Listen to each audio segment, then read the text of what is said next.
Hello everyone and welcome back to my channel or welcome to my channel. I'm Bird's Eye View Politics and I take a bird's eye view look at things.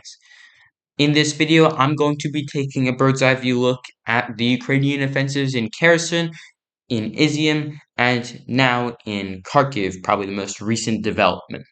But first, I want to give a huge shout out to all the people who watched my last video or are new subscribers to me. I went from 13 subscribers to over 200, and I went from a peak of 1,000 views on a video before this new video that I just launched to over 20,000. I know it is a big number.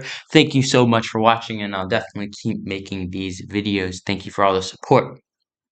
So, let's get into the video.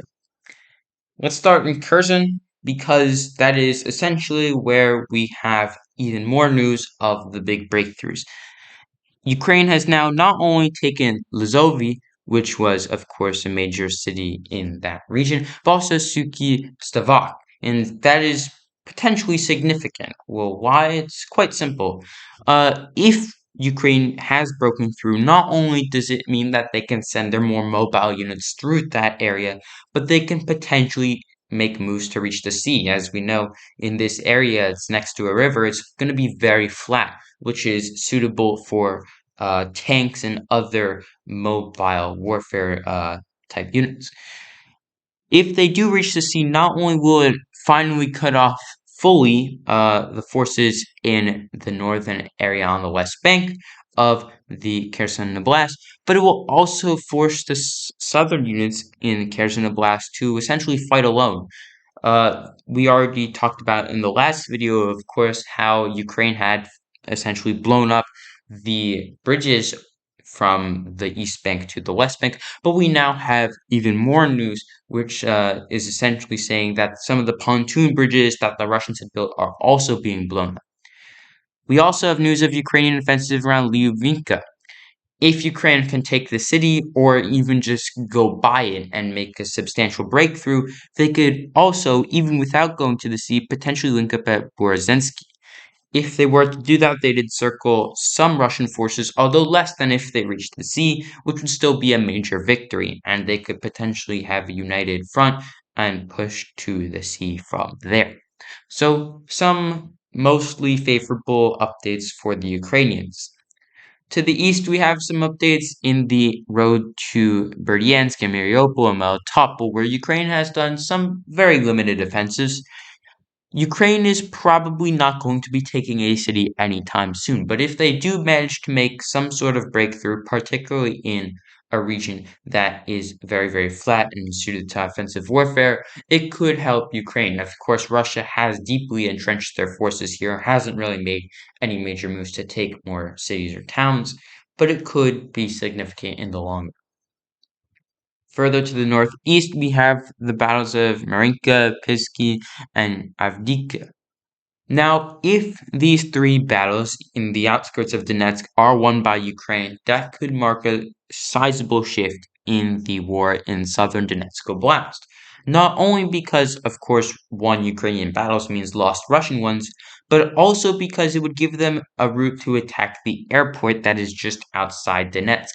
If Ukraine is able to take the airport that is outside Donetsk, Ukraine can essentially start doing much more damage to the Russian Air Force and can also begin to attack Donetsk itself, not only a propaganda victory, but also a political victory as well as a tactical one. Russia has essentially stalled their advance in the outskirts of New York, which is actually a city in Ukraine, and they've also mostly stalled the Russian advance in the area of Soledar in front of Bakhmut. Russia had originally been trying to encircle the city of Lysychansk, but Ukraine pulled back from Lysychansk and moved most of those forces to Bakhmut, so I don't believe that Russia will make a new attempt on the city soon. But now we come to the eastern front, or the most northeastern area of the front, and this is where we have the most major news. Now, in my last video, which many of you have probably watched, we learned how Ukraine had taken Izium, which I actually managed to beat some of the major news agencies to, so that was pretty interesting. But yeah, so I noticed that Ukraine had taken Izium, and this was a major breakthrough for Ukraine. And I don't think that most news agencies have caught on to it yet, But Ukraine has not only taken Izium, but they've also essentially thrown the Russians out of the areas in northern Kharkiv Oblast. Now, if we remember the 25th of February, Russia was fighting in the central city of Kharkiv, almost on the verge of taking the second largest city in Ukraine.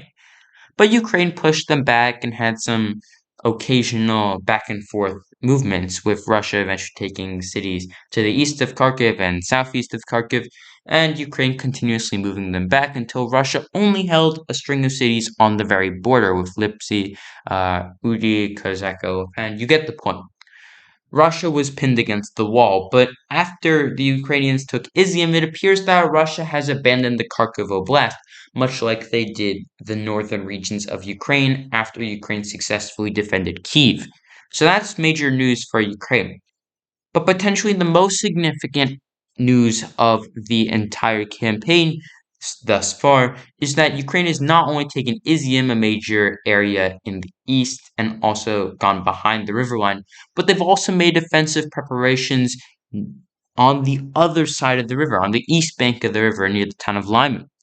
They're also continuing to fight in the town of Syachitsk, and if they were able to take one of those two, probably Lyman being more significant, they would have a significant foothold on the east bank. It would also enable them to go north from the flank to clear out the remaining Russian units in eastern Kharkiv Oblast, and also strike into the very offensively suited northern Luhansk. Now, why is northern Luhansk Oblast so suited for offensive movements? Well, it's plains and there's very, very few cities. As opposed to the areas of southern Donetsk and southern Luhansk, northern Luhansk is very, very, very dominated by rural areas, which are much easier to drive mobile units through as opposed to going through the streets and ins and outs of cities where you are much easier to defend, especially using guerrilla warfare. So I think that Ukraine, if they're able to take Lyman, could potentially move up, taking other cities such as Yempil and Borova, the last major Russian-controlled city in Kharkiv Oblast, as well as Kiev Sharika. And if they were able to do that, I do think Ukraine could potentially move into northern Luhansk. This also presents a legitimacy crisis for Putin, who previously claimed that Kharkiv was going to return to Russia. Now, he also claimed Ukraine was going to return to Russia, but there had been definitive preparations by Russia to hold a referendum that would definitely be falsified in Kharkiv, and that is now obviously not going to happen. And well, why do I say definitely falsified? It's because in some regions of Ukraine, there have been some sentiments for joining Russia, particularly in Luhansk and Donetsk Oblast, and even more so in Crimea. I believe if a referendum free and fair were held in Crimea, even back in 2014, it would probably be roughly 60-40 in favor of Russia, simply because the population is overwhelmingly Russian speaking. You get the point. They would probably be supportive of joining Russia. Donetsk and Luhansk are roughly 50-50, maybe 55-45 in favor of Ukraine, although we'll have to see how the demographics have changed after 2014. We don't really have accurate numbers for the regions that were occupied prior to the 24th of February, of course, when Russia invaded, or accurate numbers from, of course, the time even before that. So yeah, referendums, they aren't looking too good. You can't hold referendums right now in Kherson because of fighting. If you're Russia, you can't hold referendums in Mykolaiv. If you're Russia, because Ukraine is counterattacking, you can't hold referendums in southern Zaporizhia because Ukraine is counterattacking. You can't hold referendums in Donetsk because Ukraine is counterattacking. You can't hold referendums in Kharkiv because you don't control any of it and Ukraine is counterattacking. So realistically, the only current oblast right now where they could potentially hold a referendum and claim that they control all of the oblast is Luhansk. So we'll have to see if that still happens. It's still scheduled to happen by the end of the year, but that will be a very interesting development, as it will mean that Russia will essentially be forced to defend Luhansk and their control of it. So thank you for watching, and don't forget to like, share, and subscribe. I know everyone who watched either on purpose or accidentally did a great job with that last time. So thank you very much for watching, and I will be excited to see you next time.